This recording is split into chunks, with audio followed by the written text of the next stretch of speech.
Greetings and welcome to the Fighting Dirty Podcast, a show about two suave and debonair friends and the tabletop games they play. On this episode, we will cover all the latest board game news and gossip in our dirt sheets. My name is Matthew Wright, and as always, I'm joined by Gary Baxter. Gary, welcome to episode 16 of the Fighting Dirty Podcast. Thank you for the welcome. I'm happy to be here. What have you been up to, my friend? Oh, man, I've not been up to a whole lot. I've been watching Critical Role Season 2, Campaign 2. Yeah, I know. Every time I message, I'm like, what are you doing? I'm watching Critical Role. So what episode are you on? I'm on episode 23. And how many are there? I don't know. I'm a few months behind, and they do one a week. So I'm not that far behind, and I would like to get to a place where I can watch it live on Twitch because I have Amazon Prime, which allows me to subscribe to a Twitch premium channel. Yeah. This is like a commercial they run on their show every episode. So as soon as I catch up, then I can get on that Twitch with my Amazon Prime. So it's amazing.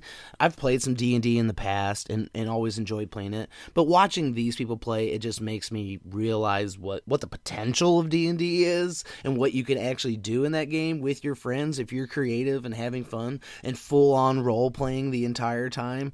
It makes me want to play so badly that I'd like to get through some of these other games we've been wanting to play so I can move on to D&D. Yeah. Well, how many games of Dungeons & Dragons have you played before? I know I've DM'd one when we were probably 17 or 18 or something like that, and I don't know much beyond that. I've done some one-shots. I did one shot at Gen Con one time. It was like an hour. Probably 5 games in my whole life between 2.5, 3rd edition, and then maybe one time in 4th edition.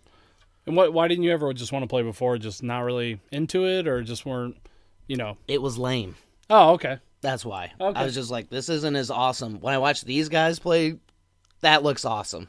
Well, you're going to have to, if we do get into it, you're going to have to temper your expectations a little bit. It's not going to be, if it sucks, I'm out. So...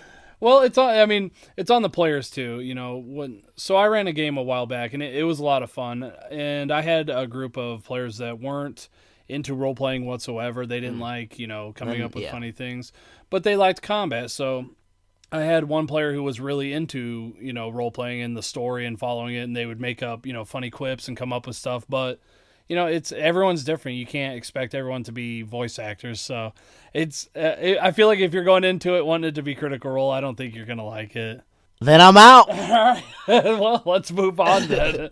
So what else have you been up to? The other really cool thing that I've been up to is recently we went and saw the Proto-Men in Chicago. The Proto-Men are a band that we really enjoy, and we use one of their songs as our intro song on our podcast. So we went and saw the Proto-Men live at Reggie's in Chicago with a couple other bands, the Bit Brigade, which I thoroughly enjoyed. Yeah. And then the Makeup and Vanity Set, which I didn't enjoy as much. No. And then the Proto-Men, and they killed it. And I'd seen the Proto-Men before, but this just blew that previous performance out of the water. Yeah, that first one, it was in Indy, and the mic was so bad, or the PA system was so bad, we couldn't even hear the singer.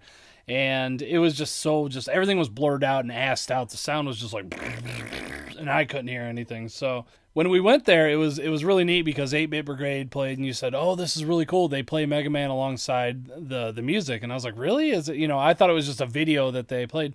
No, there's a guy up there. He's actually playing the game. So he would get ahead in the stage, and he would actually just start kind of messing around to keep the music, on time. It was fantastic. He never died. He hit all the perfect timings of getting hit, so he's invincible, so he could walk on spikes and then jump through stages. It was awesome. He would get to the bosses and just destroy them. And whenever they get to the bosses, the music's awesome. It's the drummer would just start going wild, and then it'd be destroy it. So they played for a whole 4 seconds, and then the boss music was over because they, he got beat. Who was the second? The DJ? The Makeup and Vanity Set. Yeah, we were a little drunk, and we kind of passed out. We had seats. So. Yeah. So there was it was really neat at Reggie's. There's an overhang that has seats up above it, and you can reserve. The red seats were actually reserved. You had to pay extra to get those. But behind them was actually another kind of booth. So we just sat there, and the music of the DJ was just it was just droning. So I started oh no, I'm really drunk and I'm starting to get tired. So my head started gradually declining. And then I had this thought. I was like, oh my God, I'm being a really bad friend. My buddy got me these tickets. And I look over and you're just sleeping. You're just gone. And so I was like, I'm just going to let him sleep because I'm tired too, because I want to be fresh for the Proto-Men. So that DJ wiped me out. But we went down to get closer when the Proto Men started playing, and you bought us a Red Bull, and that really brought me back. And man, that was such a good show. The PA system was amazing. The first time seeing him, I was so bummed out because I was so excited to see him. We were really, really into him at the time. And it was so bad that I kind of like got out of the, listening to him. So I've been all week just since we saw him just listening to Proto Men all over. It fell back in love. I mean, I never stopped loving him. I was just like, man, that was bad. That was just so bad. But it was the venue. It wasn't their fault. Oh, yeah. And obviously they have so much like live footage available on YouTube that we know that they're a very good band live. But it just says a lot that a live performance can resonate with you in that way to where you kind of apply it to the band, and that's how you start to feel. And I've had other shows I've been to the same way where it was like, they sound better on the album. Yeah. And you just get that kind of like, meh. But we saw him live. It was amazing. Back to the Bit Brigade real quick. I sent a message to our buddy Roy, who loves to do speed runs. Yeah. And I was like, check it out. This dude plays Mega Man 2 while the band plays the music, and he doesn't die. And he was like, there's no way. I know. I saw that. And I was like, yeah, man, he was just like, killing it. I never played Mega Man 2. But that looks really hard, and some of those stages look very difficult. They are.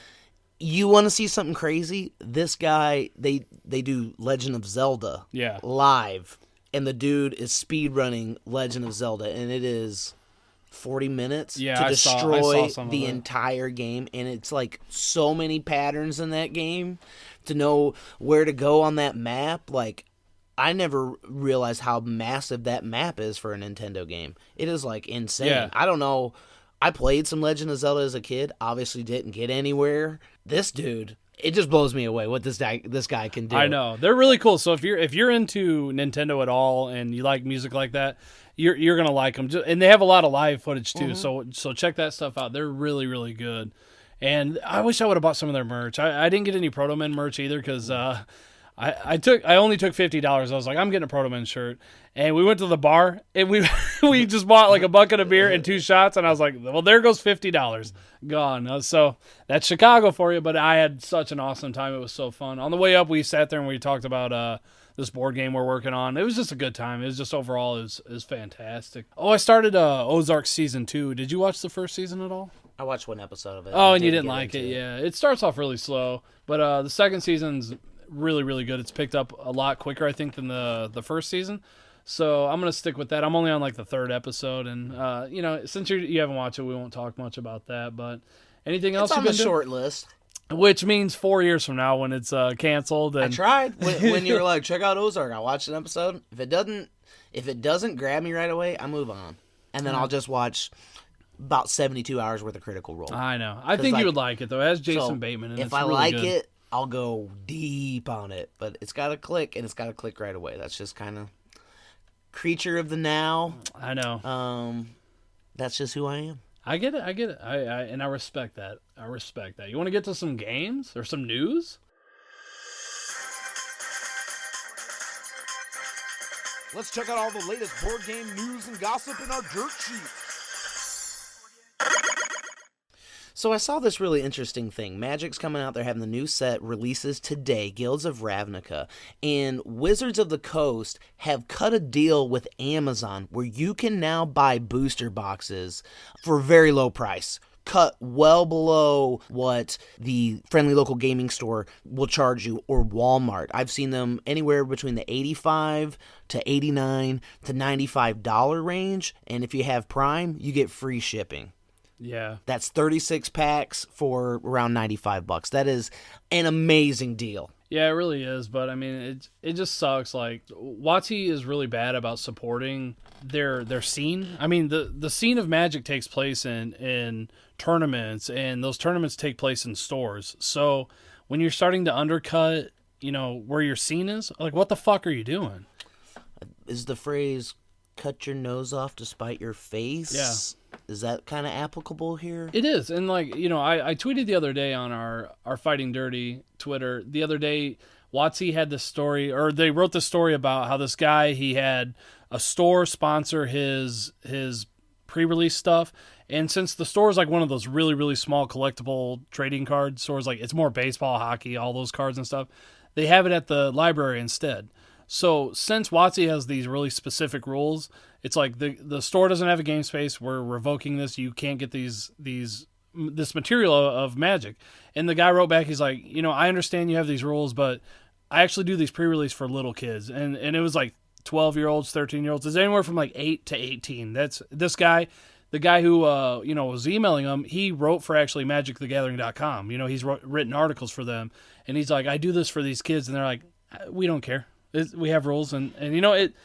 And I saw the other day they finally decided to, come back and say, well, we're gonna fix it, we'll remedy this, but that's bullshit. If you got someone who actually worked for your company and he's doing something for children to keep customers in. I love the game, man, but they're doing a lot of stuff that I really disagree with. They're just trying to just make as much as possible. And when you're a company that does something great, like we're going to get into later, like the company that makes The Witcher, they make really good content. They're all about customers, and people love them. And until they fuck that up, they have all this goodwill. And, they may misstep, but they have so much goodwill now that it's going to be great. But now Wizards of the Coast has just been fucking up constantly, I feel, this past year. Like we talked about last time we were on the podcast, we talked about cheating. There's a bunch of guys that they just were they let play in the Worlds tournament that have been known cheaters. They've cheated, and they know that they're cheaters. But they ban them for a couple of years, but since they're like high-profile pros, they're allowed to come back. And it's just bad. They have bad policy, and it just makes me gross. But I'm going to buy your fucking cards, and I'm probably going to buy them from Amazon. I got Prime. So I'll sit here and rant, but I'm a hypocrite just like everybody else. Well, in real talk, I was at Walmart. A pack of Magic cards is over $4. Yeah, it's $3.99 plus tax, isn't it?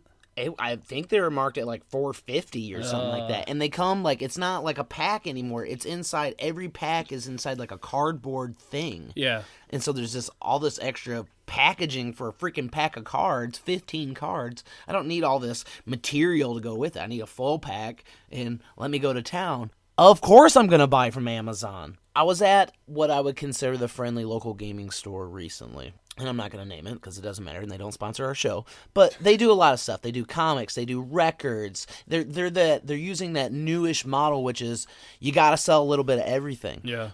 But they're also selling Magic cards for $4 a pack. And their board games were astronomically priced. Mansions of Madness, $99.99. Like games that had been out for years. Lords of Waterdeep, $50. Like your games are overpriced. Your comics are at MRSP. Your Magic cards are at MRSP. MSRP. Sorry. Mr. SP. Yeah, but that's not their fault. They have to sell. They're not allowed. I don't think they're legally allowed to sell below MSRP. So it's like when Mansions of Madness is $99.99, am I going to go to a store that I want to support and spend almost $30 more on a game I want? No, I mean, $30 is a lot of money. But if it was like $75, I would probably do it. But it's just what I don't know. I don't know how stores stay open today. Everything's so expensive. I like the gaming store that you went to. They've been open forever, and I just don't know how they're doing it. Well, I know that I have inside information. Oh, one of our good friends, his dad spends $450 a month on comics there. You get a couple guys like that come in your store, then you're doing okay. Like yeah. you're covering your expenses. Like that dude pays for the internet, the electric. That one guy pays for the internet, the electric. Like he's covered. So now you get a few more guys, you're covering your rent. Now you might start to make a buck or two at some point. Yeah. I don't know. I really don't know. I just look at that place like I'm not buying any cards there. I'm not buying any games there. I'll go there to play in a Magic tournament. And that doesn't really give them any money, so this is a very touch and go situation. But I want to buy boxes for $95. I know, but this really doesn't help their scene. So I'm just really touch and go on it. I'm just lately Wizards of the Coast has just been doing some really bonehead things. I just don't like it, but I love the game. I've loved it for years. I can't quit it. Even though when I quit it, it always draws me back in. So. Fantasy Flight Games has announced that they're going to release Return to the Dunwich Legacy for Arkham Horror, the living card game. And this allows you to go back to Dunwich Legacy, and it expands upon that campaign that you have. You also get a really cool box where you can put all your stuff in from the two things. It seems pretty amazing. We're currently playing through the Dunwich Legacy. It's a lot of fun, so I'm very interested in this. How are you feeling about this? I'm actually going to get this because I made a custom box that holds all the cards, and you see how they're in there pretty taut, with all the cards. So I want to get this. That way I can move the specific campaign over into that box and just keep the character cards in the custom box. And I love this. I love this because not only does it come with new cards, it comes with, I think, 104 new cards, but it comes with dividers, so you can put it in and divide each individual pack up. So I can put the new cards in with the old cards, and it's just going to divide it perfectly. That way, when we want to make our decks, I pull out the custom box, we pop those out, and then we say, all right, well, let's go through Dunwich. We just pull that box out, and we're ready to go. They actually did one for the first campaign too, so they're going to do one eventually for the next one, the Path to Carcosa, and they're actually teasing on Twitter the new campaign coming out. I don't know what it is, but they've been tweeting all kinds of really ominous things. So I'm very, very excited. Around Halloween. That would be cool. That'd be really neat. I wonder what they're gonna go though, because they did Path to Carcosa, Dunwich, and just a general one in the first campaign. So I'm really excited for this. I'm gonna get this one and both so I can separate them both out because there's so many cards now. I love this game. What was the last one what was the last campaign we did? We did the Dunwich, and we're on like the third story of it, I think. The third or fourth one. So no, we like lost the first two, and then we won the third one, I think. We did. I don't know the names of each story. Right, but the last campaign we did was the one where we went to the casino, right? Yeah. Did you like that one? What did you think about that? Yeah, we won. Yeah, we won that one. Won that one. I've never won that one. I've played that one 3 times. I'm 1-3 now. But we did exceedingly well. We didn't do very well when we were on campus. So that one campaign where we got wrecked on that one. Yeah, we're trying to find Armitage. Yeah, and we couldn't do it. So we're actually I feel like we're sitting well there. I think you have 1 mental trauma, and I think I have 1 mental trauma, or it's either or. But we're doing pretty decent right now. So we're about halfway through the campaign. I'm really enjoying it. And the Dunwich Horror is one of my favorite little short stories H.P. Lovecraft ever wrote. So to actually play through it, and obviously it's a variation on that story, and it's taking liberties and all that stuff. But I'm excited for when this is released, the Dunwich Legacy expansion. It just gives legs to a game that's already. Is it a legacy game in the vein of like Pandemic Legacy and stuff like that? Not really, slightly different, but this just gives you so much replayability. This should be the Dunwich replayability. Yeah, and that's all they're doing. They're just modifying it so you don't have to play through the same thing over and over. But did you see that they're also releasing new achievements? So it's like kill 3 whippoorwills and, do something else. And there's just new achievements. So like if you're trying to make the game more difficult, you can do things that, increase the difficulty. So they're doing so much cool stuff with this game. I love it. And I'm so happy that it's popular. It's really taken off. And this game's going to have long, long legs. Unlike the LCG in Netrunner, which got canceled. Gosh. Bummer. Well, not before they expanded the crap out of it. I mean, obviously they expanded it for years and years and years. It was a well-supported game. Fantasy Flight is not in the business of keeping games going long-term. They're in the business of putting something out and then within like 5 years revising it and making you buy it again. I wonder why that game, I would love to know why, the logistics of why that game's gone though, because it was doing really well. And they may have only had the well, that license. Was the problem, but did they try to work it out? Did they even want to keep going with it? Like, what happened? That's what I want to know, Or did they get rid of it because they want, Keyforge is coming out? Like Keyforge isn't an adequate substitution for that game. Was the game too hard to teach? Because there was a lot to it. The game was excellent, but it was hard to teach, and there's a lot of nuance to it. So, getting a new player coming in, you're just going to get demolished off the bat by someone who's experienced in the game. So.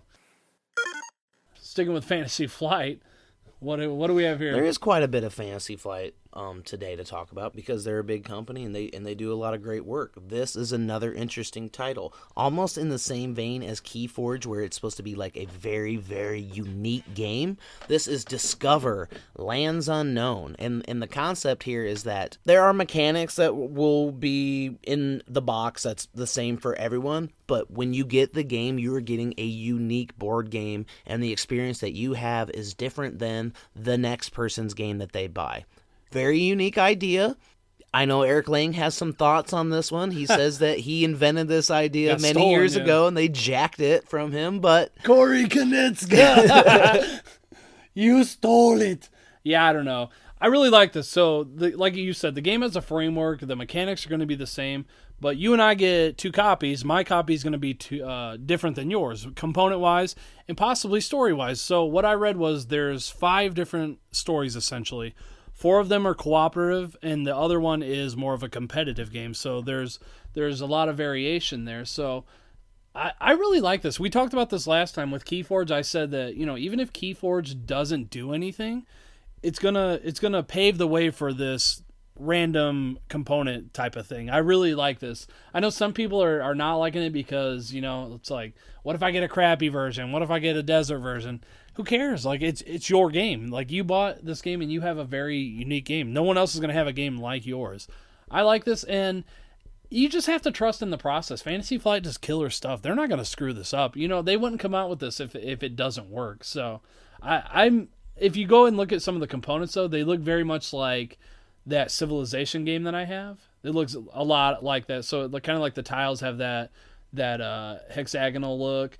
And then the cards look very, very similar to the Civ. So it's like, I feel like they kind of had like that type of terrain ready to go. And they're like, oh, like this guy probably had this game in mind. So they're like, let's apply it to this. Hey, what if we do this random mechanic thing? We'll write this algorithm that'll randomize everything. I think it's cool. I think I read through the real basic rules. I think it's a lot of fun. It looks like a game that I would be very, very interested in. So you have to explore new tiles, open them up, and once everyone takes their turns, then night comes. Then when night happens, it gets obviously more dangerous. So people start taking damage, or if you're not by the fire, you start taking stamina. So I think it's cool. What do you think? I think it's cool in concept. The game itself doesn't really appeal to me all that much from first glance. And I'm not real excited about everyone getting a different game. I mean, how different is every game? Just like with Keyforge, like how different is every deck? And are some decks so far superior to other decks? I think these are cool concepts, but I don't feel like they're completely fleshed out. Wait, so you don't like co-ops? I like co-ops. Oh, you don't like difficult co-ops? I do. You don't like exploring? Oh my god, get out of here. How many games I got flip tiles, bro? Come on. This looks cool. I can't believe I thought you'd be into this. What else we got, Matt? Now this is something I'm hyped for. This is the player mat for Game of Thrones 2nd edition. They've expanded the game, and you can now buy a 3-foot by 3-foot player mat that is just beautiful, massive, and they're calling it the Mother of Dragons Deluxe Game Mat. And so it not only do you have Westeros, but you have Essos, and you have like North of the Wall. This is amazing. We need to get this. We need to play Game of Thrones. Nah. Just kidding. Yeah. Hell yeah. I'm getting this. So I have the 2nd edition board game. We're going to have to get the other 2 expansions that I don't have, and then get this one. This comes out and play this game. I love this game. I've kind of went mild over Game of Thrones. I know it's crazy, but I read the books long before the show came out. And yeah, I'm one of those that are waiting for the new book. Anyways, waiting for I want this player mat. This is going to be great. I want to get this, and it's just going to make everything so much easier. You don't have to add the little sideboard expansion onto it. Dude, this is killer. Did they give a price point on this? I don't care. 50? No, I bet it's like $80. 80? Let's take a look if they have a price. I don't think it had a price. Well, it says pre-order your copy right now. Is there a link or anything? All right, so we just looked it up. It's looking around like $32. Probably be about like 40 MSRP or something like that. That's pretty good. I'll pay $32 for a playmat. And the expansion is probably going to be around $35, so $70, and you're looking debonair. I don't recall. when you add the Mother of Dragons, can you now play 7 players, or is it still just 6? No, I think you can add a 7th player. So I would be a never. nightmare. Yeah, That would be be a awful. nightmare. That was like that game of Rising Sun you guys played. That was brutal. So I know we probably talked about that, but they played a full player complement of Rising Sun. What is it, 6?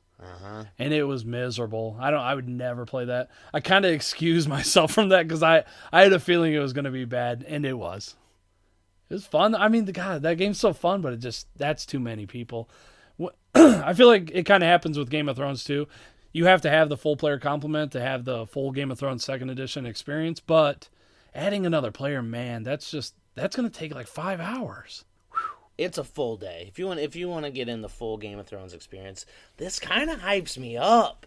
I need some people to play with that don't have analysis paralysis in every game. I just need some people that... Hey, come on. You get AP'd up too. Quit hating. Because I'm sleeping in between turns because it takes so long. Z-Man Games announces, what do you know, another Pandemic title. This one, obviously we're Pandemic fans, but this is Pandemic Fall of Rome. And reading through it, you have invaders instead of diseases. You're trying to protect Rome, and instead of having like 4 diseases to deal with, you have 5 different tribes, but they kind of scale down as you go, which is kind of interesting. So you need like 5 to get rid of the black and 5 to get rid of the white. And you're being racist. No, it's that not like, black? Yeah, it is. So I was just teasing. It's the Anglo-Saxons, the Goths, the Vandals, and other formidable foes such as the Huns, the Goths. So what do they come up? They come up with like their hair over one eye, and be like, "Oh, I don't want to be in Rome anymore." That'd be good. Let's just burn Rome to the ground. Yeah, everyone will feel my pain. Whoa. The Vandals. It sounds like what is that one movie, The Warriors, with all the different tribes, different gangs. Yeah, actually, they could do Pandemic, The Warriors. Oh my God, that's probably where they started when they did the game design. Couldn't get the license. I really want to do the Warriors board game. Yeah, and then they couldn't get it because it's too expensive. How about we do Fall Rome? Let's just do Rome. Yeah, it's free. I like it. No, but I think this is going to be really, really fun. I think this one's going to be very good. Now, one thing they've added is dice chucking, and they don't go too much into detail in this article about what the dice chucking will entail. Well, yeah, I got it. You got to fight, but that's not something that's been in Pandemic. They're adding dice chucking. Got to battle. That's usually how combat goes, right? This game sounds like going to be incredibly hard because now you're adding in the luck of a dice roll. You're going to get destroyed in this. You're never saving Rome. Oh my God, I love this. Because you're not supposed to save Rome. No, it's supposed to fall. So. You're supposed to burn it to the ground. Veni vide vici. I like this one. I'm going to get this one. I wanted to get... There's so many versions of Pandemic that have been coming out lately that have like... with a lot of games, it's like Clank and Denim, Clank in California, Clank in Hell. I'm just like, oh God, I haven't even played Clank, but I hate Clank. But it's just like Pandemic. It's like Cthulhu Pandemic, all these other pandemics. But I've only heard good things about every single one. They're like, this is the version to play, and then the next one comes out. It's like, this is the version to play. And then with the legacy games, I mean, they're this is the version to play. Yeah, they're killing it, man. Gosh, I love Pandemic. So this is going to have a Q4 release and going to be around $50. So keep your eye out. 35 on cool stuff or something like that. Right, and yeah, we'll let it breathe for a few months, and then you'll get this game really cheap. And I'm excited for this. This is going to be fun. I like these variations of Pandemic. It's such an easy game to play. You already know how to play it if you ever played the original, and then it just manipulates the rules slightly, and it gives you this different experience. So I love it. So I'm excited to try this one. I want everybody to go check this out. We have a link here. It's PC Gamer did an article about the making of Pandemic Legacy. Excellent article. Go Google this, look it up. It kind of talks about how they made the game and all the kind of the difficulties they had with this. Did you read through this at all? A little bit? What'd you think? I thought it was really interesting. It starts off with the fact that they got Matt Leacock and Rob Davio got a special award. So they got the Sonder Prize, literally meaning special prize. Prize. They only give that out every few years. And it was actually for Pandemic Legacy Season 2, which is very interesting to me because that's been out for over a year now. Well, it's kind of like the Emmys or whatever, like or was it Grammys, whichever one it is. Like, someone's supposed to win and then they don't. And then later they give it to them, kind of make up for it, even though they release like a shittier album. Or they die. Yeah. Get that posthumous award. Yeah. Yeah, so in this article, though, it's very interesting that they talk about the fact that the Pandemic Season 2 is recognized, and it's really just a history of how they came up with the game, and it shows you some of the early demos that they had going on, the prototypes of the games. And if you're a fan of Pandemic or Pandemic Legacy, I think this is a must-read article for you because you just learn a lot about Matt Leacock and Rob Daviau and how they kind of came to be not only as co-designers, but in creating this amazing game. So if you're interested in checking out that article, go to PC Gamer and just type in Pandemic Legacy and you'll find it. And I think it's great that a company like PC Gamer and these other magazines, more prominent magazines of the world, are featuring a lot more tabletop stuff these days. What's a magazine? Man, I remember like every month I would go to our CVS and it'd be like, all right, time to get magazines. And I would spend like $20 on magazines because they're like $5 a piece. I'd be like, I get my astronomy magazine, get my Nintendo Power, get my EGM. Yeah, get the wrestling one. I like that one wrestling one that, what was the one that was like black and white, but it had like, Pro Wrestling Illustrated. Illustrated. Was it PWI? Yeah, PWI. Which is now PWI The Torch. It's a pretty good podcast. Oh, okay, cool. Yeah.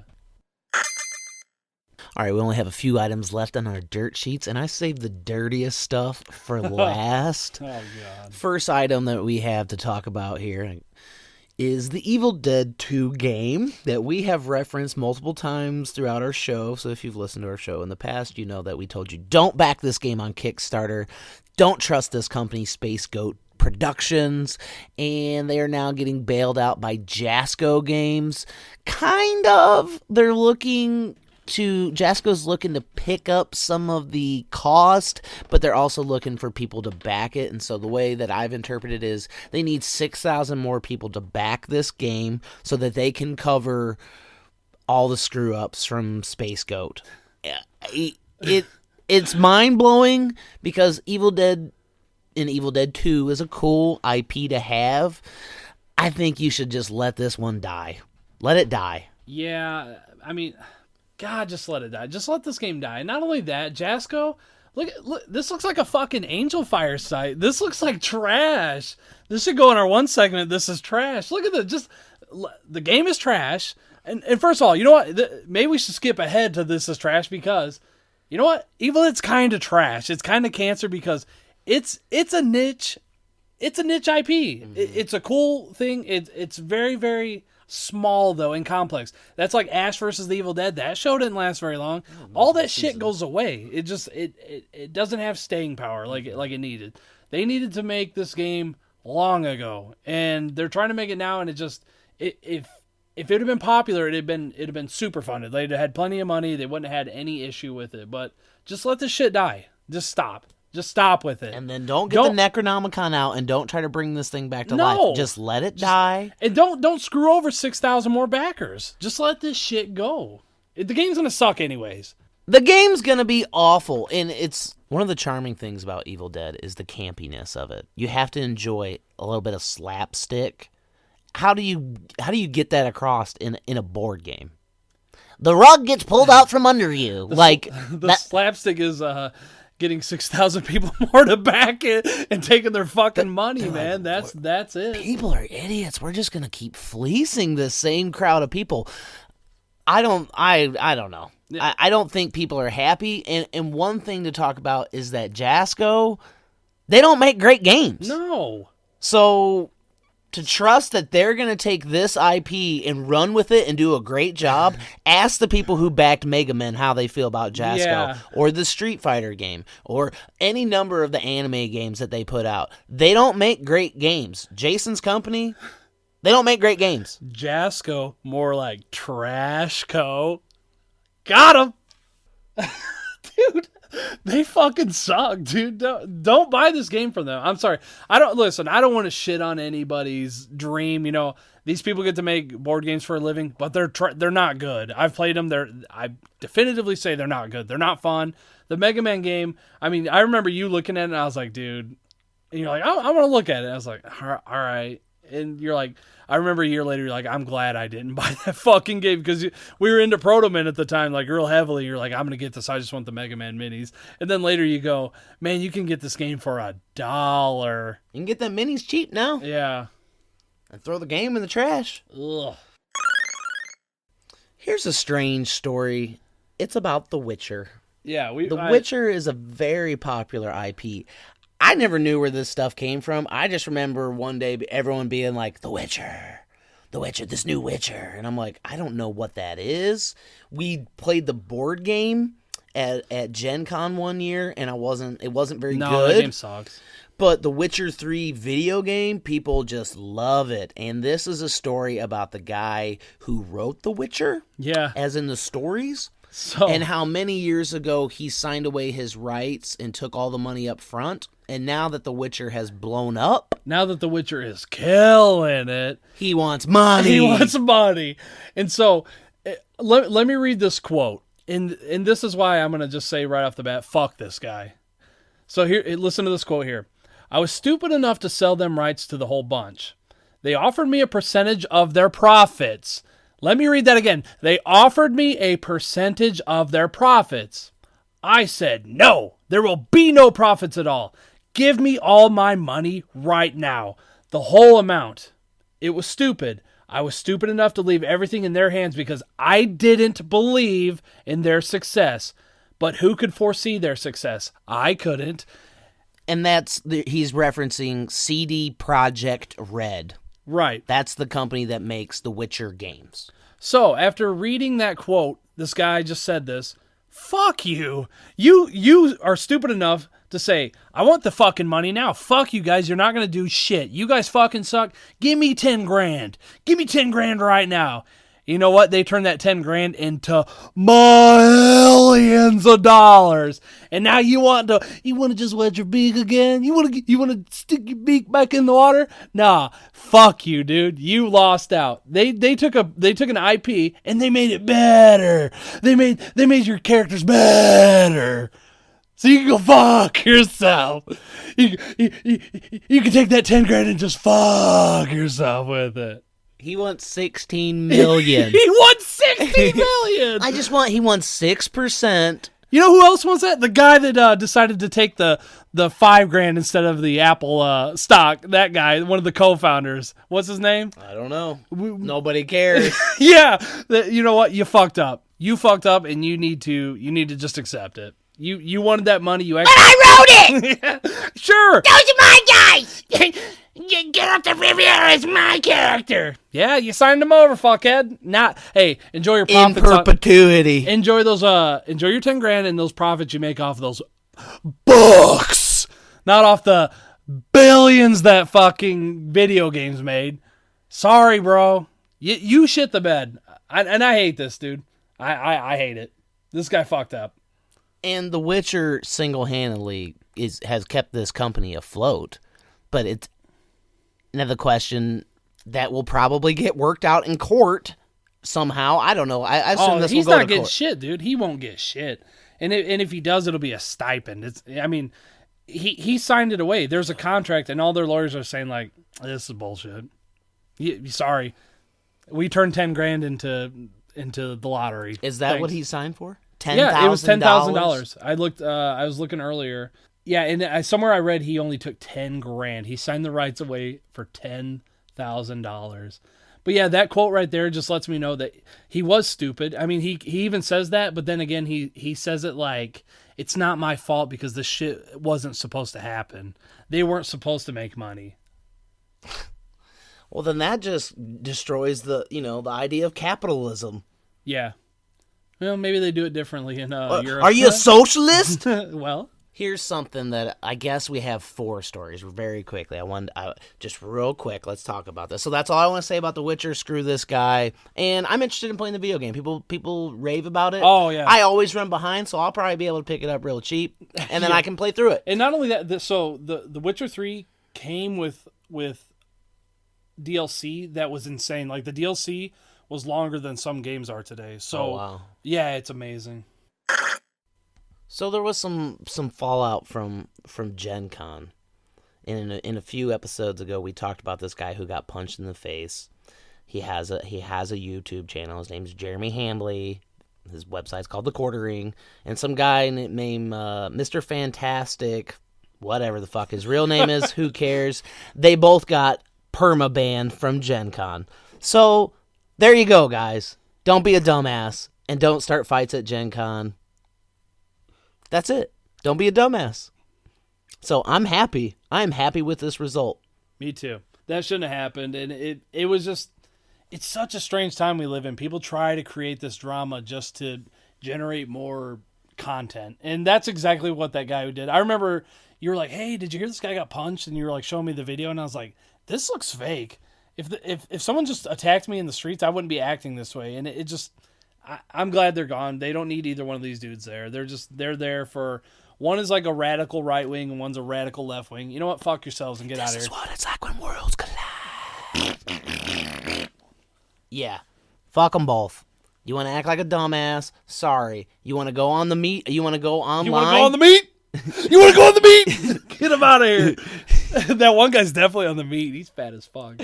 You want to go online and then just trash Gen Con for weeks and weeks and weeks? You ain't welcome. Yeah. And you got punched in the face. Yeah. Take that and go home. So now you can't come. You're not welcome anymore. And if you're going to be a douchebag and start fights, you're not welcome either. It's real simple. You know, you go to that place, it should be nice. We don't need to hear about how security's not good, how everyone there is one way or the other. It's like most people are there, they don't care about political agenda. Right. They don't have alignments with political parties. They literally just want to go there and play games and be left alone. Yep. And so if you're bringing that to what I call gaming utopia, don't need it. Get the fuck out. All right, I wanted to save the meatiest topic for last, and this You was want to get on the meat? That should be her saying, you want to get on the meat? All right, what's this meaty topic? There was a really good, interesting thread on Reddit talking about board game reviewers, and it really hit home and resonated with me because I've been feeling kind of the same way about people who review tabletop games, and the fact that most of the time they're not really reviewing it critically. Yeah. They're not going out on a limb when they make an assessment of a game. They're not willing to stamp their name on something and be like, this game, I didn't really like it. You hardly ever hear a reviewer say something like that. And that's what I go to specific reviewers because I want to know, what do you think about it? You don't have to try to generalize things and make, what are the people going to think about it? That's not what I want. I want your critical outtake on it. And so this was a really interesting thread, how just, it's very vanilla. And there's a lot of people who I feel are afraid to really review a board game and be like, this game's not that great.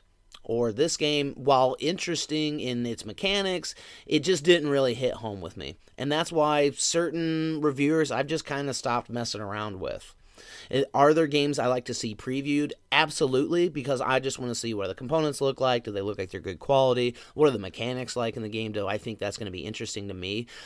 It has become very infomercial. Billy Mays here for Fantasy Flight Games. Like, I can't take it. I want to know if a game sucks. I want to know if you think a game sucks. What sucks about that game? Not every game is awesome. That is that's how I feel about board games. Not every game is awesome. Most games suck. A lot are trash. And there are some really, really good games out there. And those are the games that I want to play over and over. So this article, It got my blood boiling a little bit because there are people who are making money. There are people who are basically working for board game companies, and they're not always being honest with, are you getting paid to review this?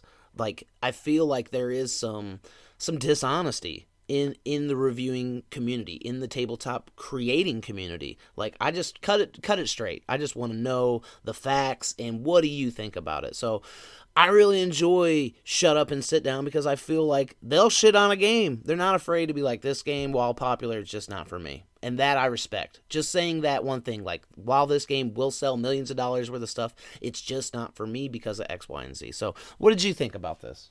I think it's really good that something like this came forward because I feel the same way too. I'm not a board game reviewer, but when I listen back to some of our podcasts, you know, I like to listen back to try and get better to see what we do.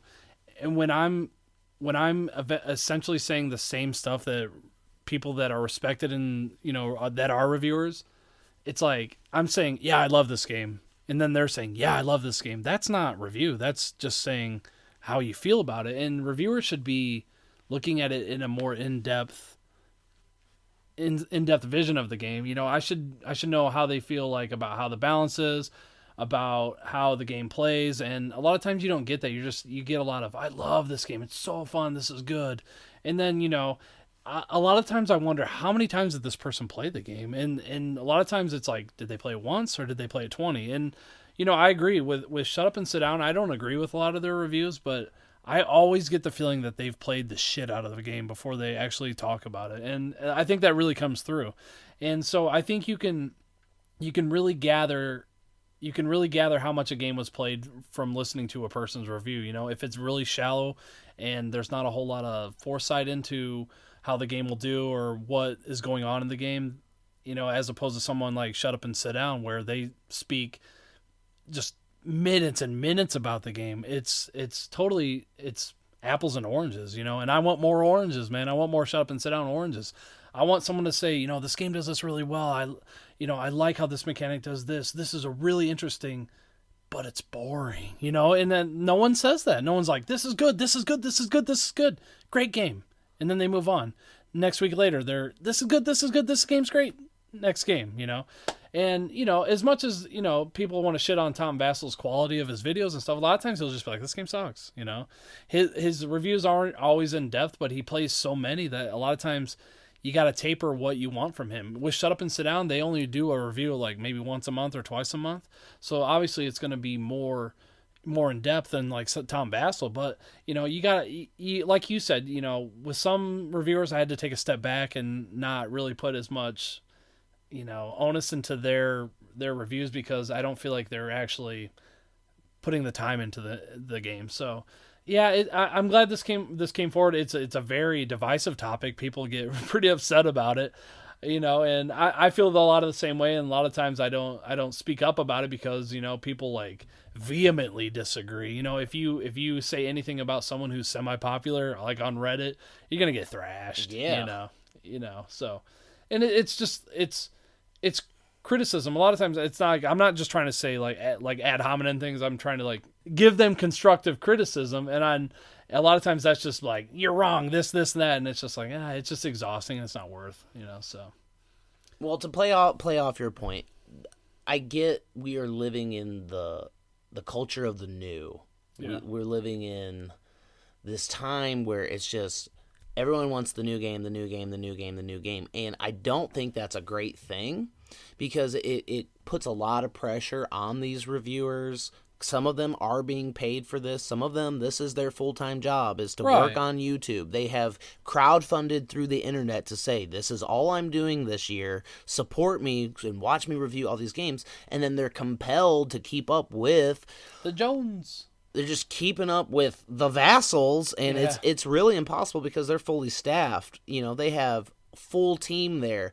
They have good deals with these companies to get free games, and despite the fact that they're getting their games for free, I always feel like they're at least somewhat objective. And that's what I'm looking for, is objectivity. Like, I don't want to ever feel like I can tell that you've been paid for this. I don't want that. And if you're doing that, you need to say that right at the beginning of your video. And you should verbalize that, and it should also be written on the screen. This is paid content. Right. I mean, if you get a free game, that doesn't mean you have to say it's the greatest game ever. And speaking of which, we finally got our first free game, and next week we're going to be reviewing Checkers, and boy, it's a good one! 99 cents from the dollar store, man. We're going hard on Checkers. Oh, man. What else? Anything? No, that's the end of our news segment. There has been a lot going on, and honestly, I really enjoy talking about all the stuff that's going on. I mean, there's so much going on in the news, honestly. There's more things happening in tabletop now than in any other time in our lives, and there's so much content every day. So we may omit some things that are super popular, but these are the things that stood out to us in our dirt sheets. We're going to move on to a new segment. The thing that grouches love best of all. Oh, I love trash. Anything dirty or dingy or dusty, anything ragged or rotten or rusty. Yes, I love trash. So we have a new segment this week, and we're calling it This Game is Trash. And in this segment, we'll talk about popular games and tell you why it is trash. Some people have very optimistic view on board games. Some people like to say that all games are awesome, or there's quality things in every single game. I tend to operate on the opposite end of the spectrum. I think most games are okay. Lots of games are trash, and very few games can be considered awesome or amazing. The idea here is we're going to take a very popular game, and we're going to talk about why some of the things in that game are trash. All right, Matt. So I came up with this segment because, I want to speak more critically of games. We spoke about that just earlier, about how games kind of get a free pass sometimes. And so even though we might love these games or like them, we're just going to say they're trash and tell you why they're trash. And so I would let Matt go ahead and pick the first game that we're going to talk about on this new segment. And that game is Terraforming Mars. Oh my God. How can you? Hey, how have you done this? And I understand that Terraforming Mars is now part of the board gaming zeitgeist. Like, it is revered. It is loved. It's in the top 10 on the all-time list on Board Game Geek. And guess what? There are things about this game that are absolute trash. Let's start with the components. Can we start at components? Yeah, we're going to. Okay. So you get metal cubes, which are kind of cool for a stronghold game. That's them going above and beyond. They could have gave us wood cubes, so kudos to them. No. First of all, it's trash because the wood cubes would have been better because They not would've. metal. They're not metal. They're plastic with paint on them that's already starting to chip off. Well, and that's where I Trash. was going to go.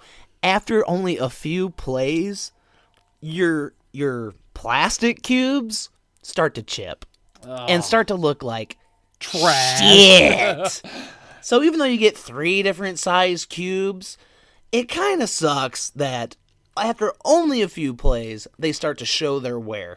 Yeah. And That's cheap. It is. And not only that. Is that lead-based paint? It probably is. Am I going to get cancer from playing Terraforming Mars? Probably. That's what I've heard. And the cubes I've heard are made of asbestos with lead paint on them. Yeah. And so, yeah, it's awful. Like, the cubes are absolutely awful. I know they wanted to do something because everyone hates paper money, but you know what? Anything would have been better than these shitty cubes. They're trash. So, you know what's worse than these shitty-ass cubes, which are the worst? What? What's worse? What's worse than the worst? The fucking tableau. It's terrible. It's the worst. Because you have to use these shitty cubes on this shitty tableau. And guess what? It's trying to hold like, oh, I'm producing two of this every turn. You bump that table, those shitty ass asbestos cubes have gone everywhere, giving everyone cancer.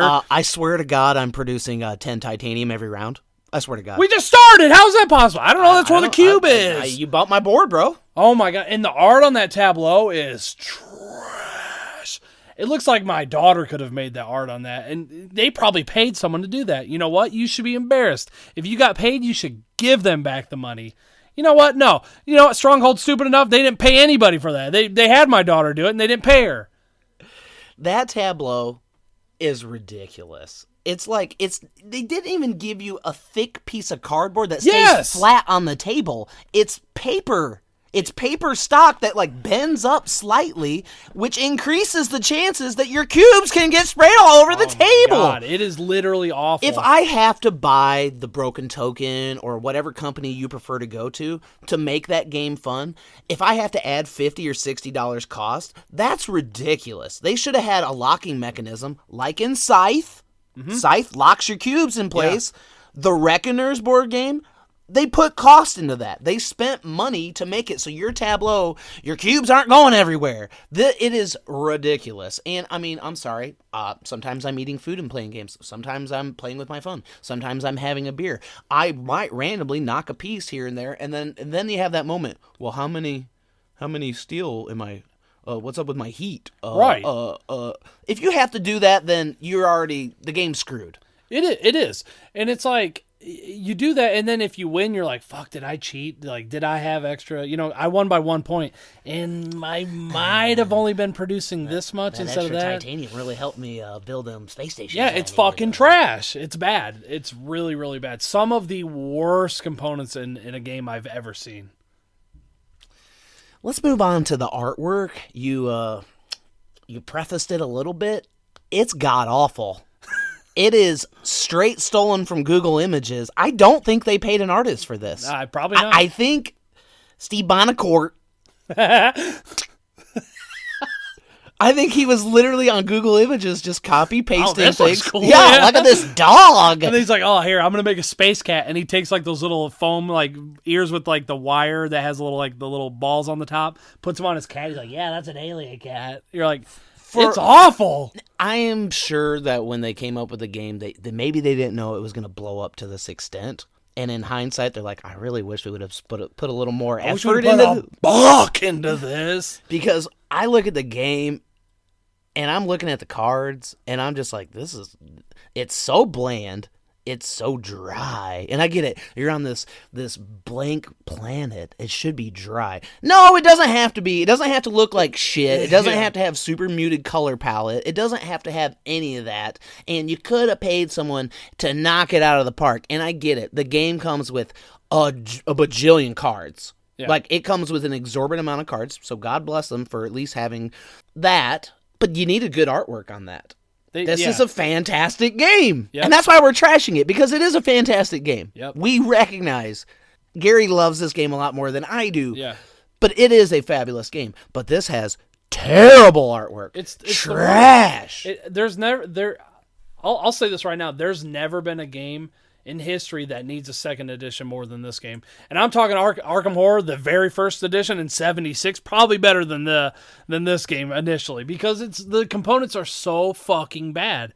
Yeah, wait, I take it. Betrayal, the first Betrayal, those components were bad too. But at least I had the locking mechanisms. I knew where my strength was because the thing would lock on there. Not fucking Terraforming Mars. It's unacceptable. In a game that came out within the past 2 or 3 years, to have components like that, unacceptable. Absolutely unacceptable. All right. My final thing I want to talk about with this game is trash, Terraforming Mars. Some of the gameplay. Okay. Or you could call it mechanics, whatever you want to call it. Ostensibly, it is a small Civ builder. Mm-hmm. And when I'm playing other Civ builders, I get more of a sense of that. So when I compare a game like Terraforming Mars, I'm comparing it to Through the Ages. I'm comparing it to Civilization. I'm comparing it to those types of games. And I feel like it falls short of where those games are. Do I get the sense of the heat is rising on the planet and that there's plant life growing? Kinda. All it is a little marker moving up. That's it. I mean, there's no way, kinda. You're right. Kinda. So it's good in the fact that it has, a lot of choice in the game. It gives you so much variety, so many different choices. All of that's great, and that's the way a Civ builder should be. You should have a lot of different avenues for how you want to build your little area on the map of Mars. It just falls short for me compared to those other games because those other games are so good, specifically Through the Ages. So it's like, all right, I want to take the time to play a Civ builder. I'd rather play Through the Ages than Terraforming Mars. Yeah, not only that, you're beholden to what cards you get in your hand. So say like I got a bunch of shit that deals with algae, and you get a bunch of stuff that's like, oh, I'm building this city, this city, this city. You're manipulating the board while I'm just like, I have algae. And that's happened to me before, where I've played a 3-player game where people just had shit all over the board and I didn't get dick. And I'm just like, all my cards are by my tableau and it's just like, this will score me points at the end of the game.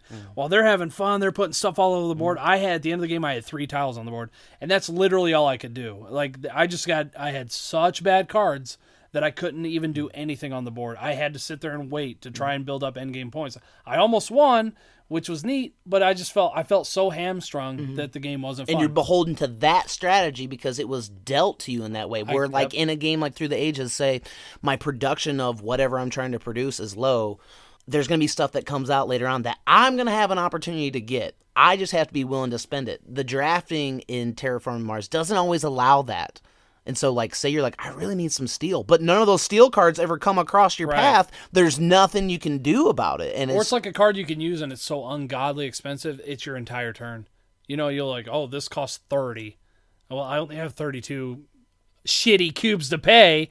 So, and I can't tell which ones are which because the paint came off it. Because the asbestos rolled off into my mouth when I put it in my mouth. All right, that is all I need to say about Terraforming Mars and why it is trash. That hurt my heart. I had to play into it, but I don't feel any. I don't feel any of that. Oh, I had to do it though. That's the segment. Now I'm gonna pick something near and dear to your heart. That's fine, and it's gonna hurt you just as much as that did me. This was not intentional. Yes, it was. This was not a jab at you. I feel personally attacked. I brought the broken token, for God's sake. I know, and it makes the game better. It makes the game better. That makes the game better, and that should not be. I should not have that extra cost. I shouldn't be asked to spend $50 to fix what they could have done for much cheaper than $50. I know. There's a little Chinese kid making that. I know. You could have paid him in Indianapolis. What are you talking about? Come on. They make that shit in China, dog. And then they send it to Indy. Indy puts together. Yeah. No, that's, you know what? That's on Stronghold. If this would have been like a Fantasy Flight game, we wouldn't be talking about that. Yeah, this might be your number one. No, it's just unfortunate. I love Stronghold games. But a lot of times they just make really weird decisions. You know what? I don't know how you could have played this game and then just been like, here's what we're gonna do. We're gonna give this game really shitty art and just hope for the best. After they played it and they're like, they had to have play tested and people had to have been like, oh my God, this game's awesome. Like, wow. And they're like, yeah, we know. Here's the tableau we're gonna go with. Wait, this isn't the pre. This is the actual tableau. Come on, Stephen Bonacourt.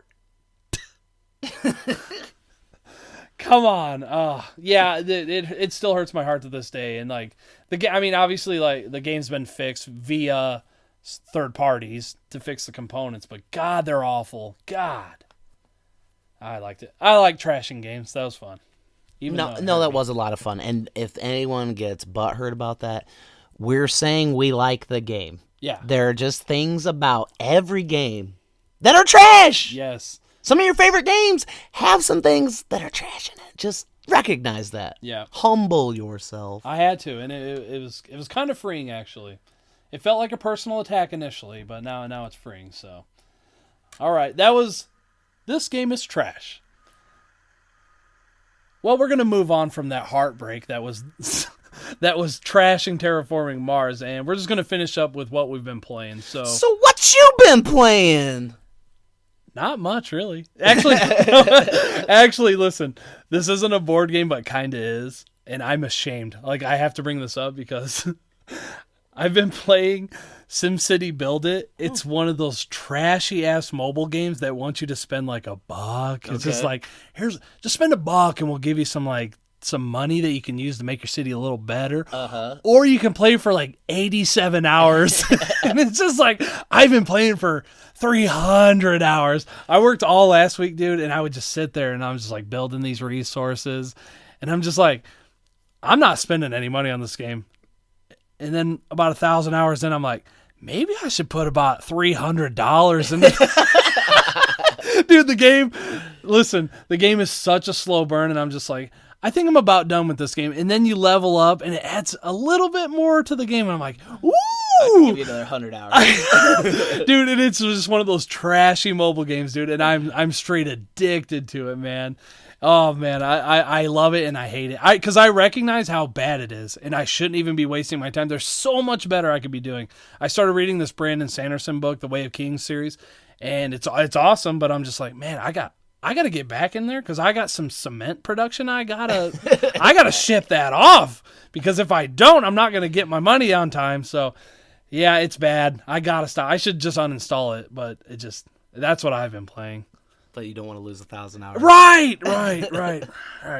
I've also been playing a mobile game, and it's a mobile game. A good one, and that's Battlelore Command on iOS. I love playing this game. It is so much fun. It scratches that board game itch. and it's tough. Yeah. There are some tough little scenarios that you have to beat. And I'm on like a boss fight right now, and I've tried every combination of guy that I can put out, and I'm just getting butt fucked. Yeah. In this game. It is so fun. I was messaging you. I was like, God, these archers! These fucking archers never hit. And you're like, the archers are awesome. They are, but never when you need them to be. Yeah, like, I know. And I'm like, and I'll do the thing where you can make the archers attack twice. Yeah, and where like, they don't move initially. You can move and attack twice. Right. But their special power is if they don't move, they can attack. The double shot. Double shot. So you got to position, like, it sucks sometimes because you got to position them early, and then if you got them in a bad spot, they just get rocked. Yeah. But if you get them in those trees where they can't get hit as well, oh man. I love Battlelore because it's like you said, it's a very simplistic game. It gives you just enough of a board game, but it's so simple. Like, I'm sorry, not of a board game, but of a war game, but it's so simple. It's essentially just dice chucking, and you'll essentially get a little card that'll give you a little extra power every now and then. It's so simple. You can teach this game probably in 15 minutes, which I did. I think you played with John German a couple years ago, and that's what sucks about this stupid Fire tablet. It's Amazon, and it doesn't have like awesome games like that. It doesn't even have like Agricola. I wanted to get Agricola. I know you don't like Agricola as much, but I wanted to get that. I've never played Agricola. Well, it's like harder Caverna, yeah. But they don't even have Battlelore. They don't have that. But they actually have the original Pandemic, which I bought that for a couple bucks and played that. But they have all these awesome versions of Pandemic out now. But there's great games on iOS. I know it sucks. Like I can't get any. They support the shit out of it. I know. Fuck, man, it sucks. I wish I could play Battlelore. I actually have it on Steam. I've beat all the campaigns. It's really neat. Is it the same? It's Command? Yeah, it's Battlelore Command. When you win, you get like extra units so you can put better armies together. I wonder if you and I can play like Steam versus iOS like against each other. I think that'd be fun. Oh, that'd be kind of cool. I'd love to play as the Uthik. I want to play as the bad guys. You'll get to. I believe they have Uthik campaign. Really? I think so, okay. Yeah. I think man, the last stage is really, really hard. It has like, you'll start and there's like this middle part that you can't get through. So you have to like essentially go around. You have to flank around to the left and right side. And then there's these tough ass guys in the middle. They're hard, man. They're hard to kill. And I think that was Uthik. I could be wrong though. But did you like that one scenario where like the cart is going down the path? That's a good one. And it runs over your guy too. Like if it hits, it runs him over. Yeah. And it gives you options. Like I could play that scenario or I can play another one. And I've beat that one before. So I did the one where you had to like keep the pigs alive. Yeah. So there's these pigs that move around the board. Right. And the Uthik, the bad guys of the game, they don't attack you initially. They're just trying to run around and kill hogs. And so your job is to just kind of like what I did is I actually walled in some hogs with my guys, and made them like protecting them. Yeah, it was really cool. I love this game. It's a lot of fun. It is a dice chucker, and it is it's a really good, fun game to play while you're taking a shit. Yeah, it's a great app. Literally what I do, and it's like, oh, gotta take a shit. I'm gonna go play some Battlelore.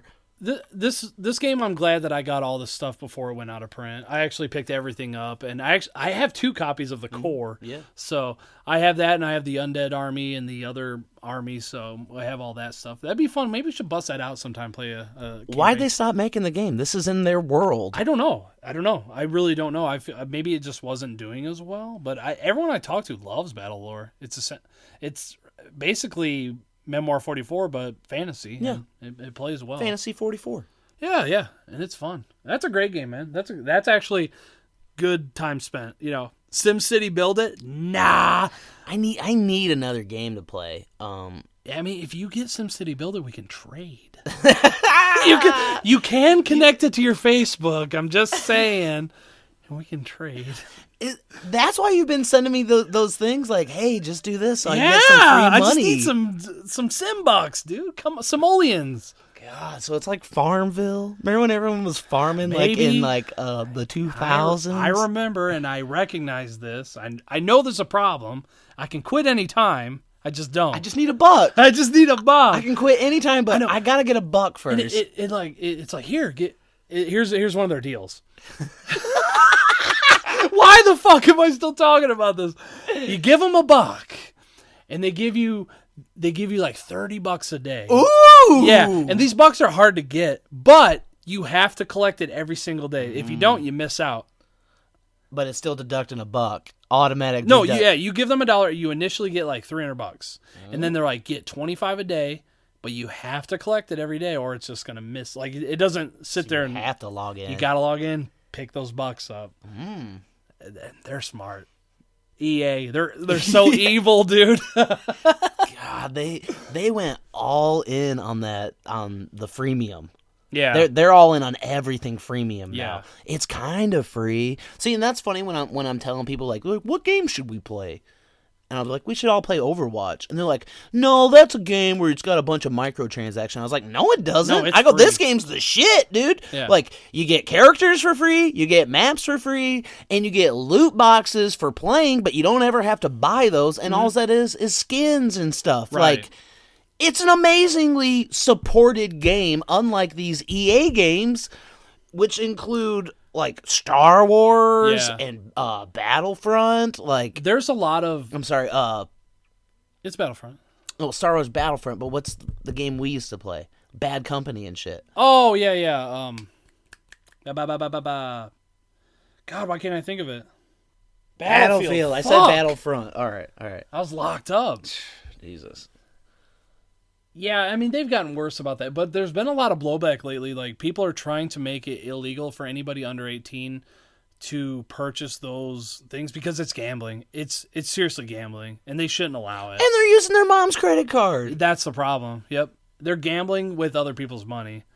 And I think that opens up a lot of can of worms there where people could get sued and stuff. If it comes through there where it's like, this is gambling, you can't let kids do this, then it's like, are they going to retroactively be like, any kid younger than this that bought this can open up some litigation? It's really weird. But I don't like it either, too, because buying those random loot boxes is not good. Like, having loot boxes in game is fine as long as you don't have to purchase them. So, like you were talking with the freemium, if I was going to recommend like a MOBA to someone, I wouldn't recommend League to someone because, I mean, I would because it's my favorite game. But if you want to play a game where, like Overwatch, where you get everything and you don't have to spend anything, Dota 2 is better than that. You get all the characters off the bat. You don't have to buy them like you do in League.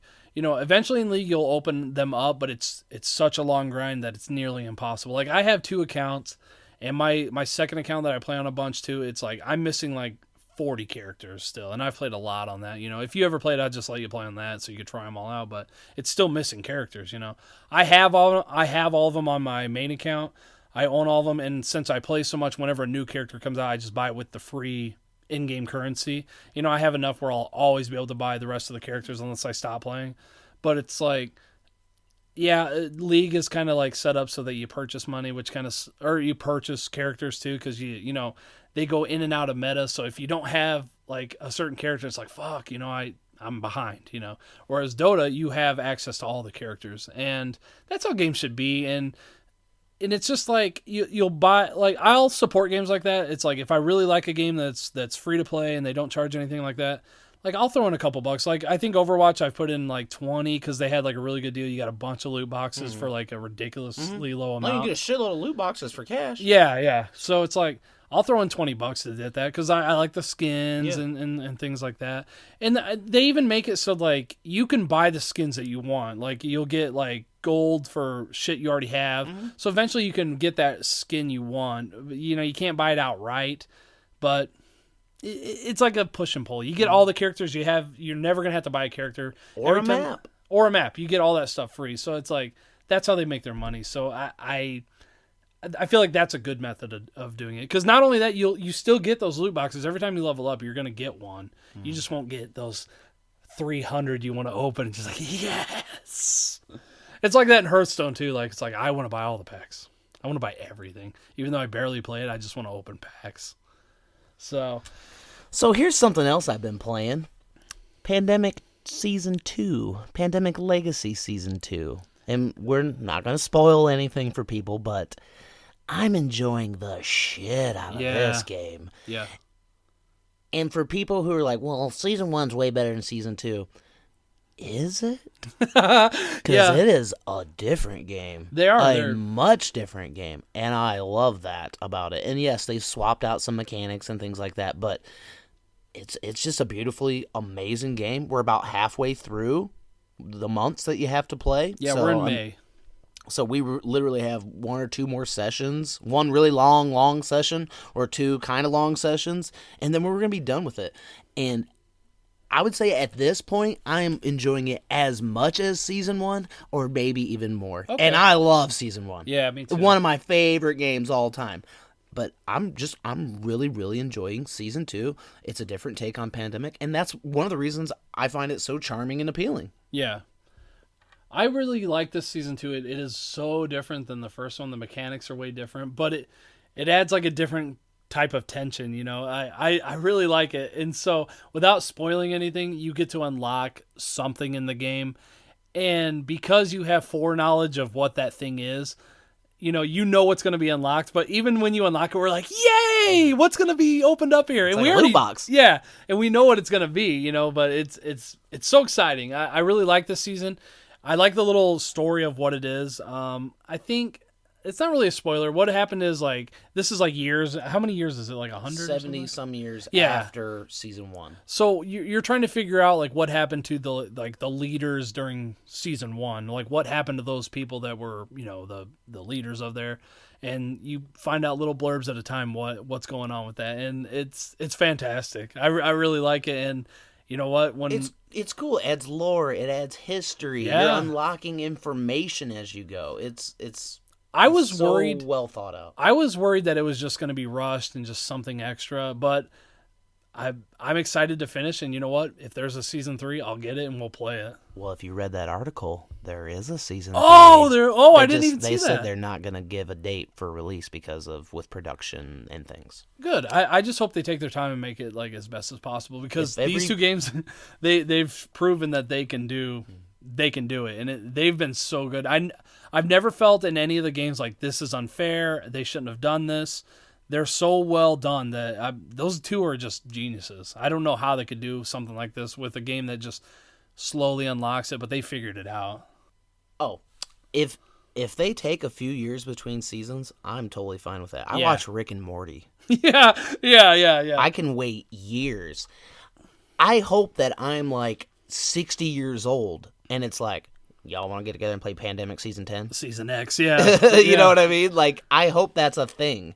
And I hope well after they're done with it, they've laid the groundwork to where this can just continue to be a thing. There's just the mechanics are always going to be there. You can just apply it to different settings, different timelines. Like, obviously, Pandemic is hugely successful, and you can apply it to so many different things. So if we live that long, those terraforming Mars cubes, man, it's going to come someday. I shouldn't have been biting on it that one time. I was kind of sucking on it. I was like, is it metal or plastic? And I chipped my tooth, and then I got lead poisoning. Oh, what happened? What's going on here? The final thing that I've been playing is Arkham Horror, the LCG, the Dunwich Legacy, and just to jack that game off a little bit more, it's my favorite of all the Cthulhu Mythos games. Wow. By far, hands down. It's the best, richest experience I've ever had in that world. And wow. I can't wait to keep playing those. And we just have so many of these games that are legacy-style games, campaign-style games. And I am dedicated. And I'm dedicated to finishing these things. Okay. I don't want to have campaigns left on the table. I know. So I don't want to do that anymore. I want to knock this out. I want to knock out Pandemic Season 2. I want to finish Descent so I can play D&D. Yeah. Like, that's what I want to do. I want to know. move on to the ultimate campaign. Yeah, I'm really glad. Do you remember we had a podcast? It was like, I think it was like either 2 or 3, and I talked about how I started this, and I go, I think this is my favorite game. And you know how much I love Eldritch Horror and Eldritch Sign and all that stuff. And, you know, you're like, really? And I was like, yeah, man, it's so good. And I didn't know how rich the story was. Yeah. How much thought they put into it, because in those other games, the stories, they don't always tie together. There's some like kind of just wackiness, zaniness that happens in those games where this is tight. Yep. It is tight storytelling because it has those 2 cards, your objective card and the monster objective card, and everything is like leading up to those cards getting flipped over. Right. And it's just so well thought out. The creatures make sense in that story. And the locations make sense too. Like, everything makes sense. Everything ties together. And in other games, Arkham specifically, it's a shit show of randomness. Yeah. And so I like when we were looking at the news earlier, you were getting excited just like looking at some of the alternate like locations or something. So I know how much you like this game, and it really pleases me that you liked it. And I'm glad that you finally actually gave it a try, and I'm beyond excited that you want to keep going and then hopefully finish not only the Dunwich but then move on to Path to Carcosa, which I heard is very strange and very different than any of the other early mechanics. So we'll have to build different decks, different investigators. Oh, absolutely. Which I know that like I also like that when we come over, we play and we sit there and we get through this just harrowing campaign, like we just got rocked or something, but not after we're done. We get to sit there and you like to look through all the cards and we take our time. We don't rush. We're like not trying to blast through it. Like we just look through our cards. We talk some trash or whatever, about whatever. But it's just, it's relaxing afterwards to just sit there and look for like, how can I make my deck a little bit better? It gives you a little reprieve, from just like, this shit's fucked up. How are we going to beat this? And like, we're trying to figure it out. Be like, do you have a foot to help me evade this? No, I can't help you. Like, shit, what do we do? And then, afterwards, after it's all said and done, you can sit there and be like, all right, I'm going to replace this, this, and this, and I think it's going to get better, So there's always like that mayhem, and then it tapers back down. So, and it's just enjoyable sitting there with your buddy, just trying to figure out, something to get through this difficult campaign. And it's just so enjoyable. I love it. It's just one of the best gaming experiences I've had. So I tried to get my wife to like it and she hated it. So it's not for everybody. One thing before we do go, it's League of Legends Worlds time. So if I fall off the map for a while, that's why. So if you ask me to come over or something like that, you're like, hey, I need you to come over Sunday. It's important. I'll be like, bro, I got to watch this game. So it's that time of year, you know what I mean? Like it's weird. So, when I was in my early 20s, like it was like I was heavy into baseball, heavy into football and all this stuff. And those actual sports have kind of took it a wayside. Even though I'm getting older, I'm like into this young man's game of esports, watching like Street Fighter, watching League of Legends, Overwatch. And it's so enjoyable. And I feel like if you ever see like ESPN does coverage of League of Legends and all these other esports, and the comments on the videos and in their comment section are just horrendous. It's these dude bros just like they don't understand what's going on, or these just old dudes that are like, this isn't a sport, things like that. And it's funny. Just go check it out sometimes. They do really good coverage. There's I'm drawing a blank on this woman that she does excellent coverage on League of Legends. She knows all the teams. She can speak in depth about it, and she does a great job. But the comments are just like, why do you care if something like isn't or is a sport? Like, just go look at your fucking baseball or soccer or whatever the fuck you want to look at. Why are you even there? Like, I don't get it. I really don't. I just don't understand like the hatred. Like, I'm beyond that. You know what I mean? I probably used to be that way where I just get like so aggravated about bullshit, but in just trying to hold on to this dumb stuff where it just bothers me. But man, if somebody likes something, I'm not going to try and dissuade them from liking it because I don't like it. That's just such a stupid attitude to have, So I just wanted to tell you that league time is my time. Yeah, but it runs for like 3 months, I right? know, and it's awesome. God, it's awesome. It's how sport should be. So like, the Super Bowl is great, but it's like anybody can win that game. You know what I mean? Like that Patriots team that was undefeated lost to that Giants team because they were hot and it was a close game. Like that team can win any time. It should be 2 out of 3. Football, you can't do that though. You can just take 3 weeks. You could play 3 weeks. The Super Bowl could be 3 weeks. It could be the month. Every other it could Super be the Bowl, month of January. But every other Super Bowl then would be looked at with an asterisk. So you just can't switch the sport up. You can do whatever you want. No, you can't. Yes, you can. This isn't baseball where it's you like, can do. I know. we used to have best of 7. Now we do. Now we got a play-in game. Oh, that draws excitement. How'd that work out for the Cubs? Awfully. But they had double play-in game. I know. They shit the bed twice. Yeah. I don't know, man. Well, with football, whatever. But that's why. I get what you're saying. Yeah, that's why League is awesome, man. Because it's like it's literally world champion. It's teams from North America, China, Japan, everywhere, and they play best of 5 or best of 7. You know. And they do pools, so it's more like a World Cup soccer kind of tournament where you're going through pools. First, you got your league play, then you got pools, right? Yeah. So they have their league play. The teams that get first and second qualify for Worlds in each of the leagues. And then the team that gets third place will then get to go to the play-in group. And then these shit show teams will like play to try and get into like the actual group. Oh, that's cool. The groups, yeah. Okay. So it's like every year, like the team from North America, C9, they generally don't get first or second. They always have to go through what's called the gauntlet.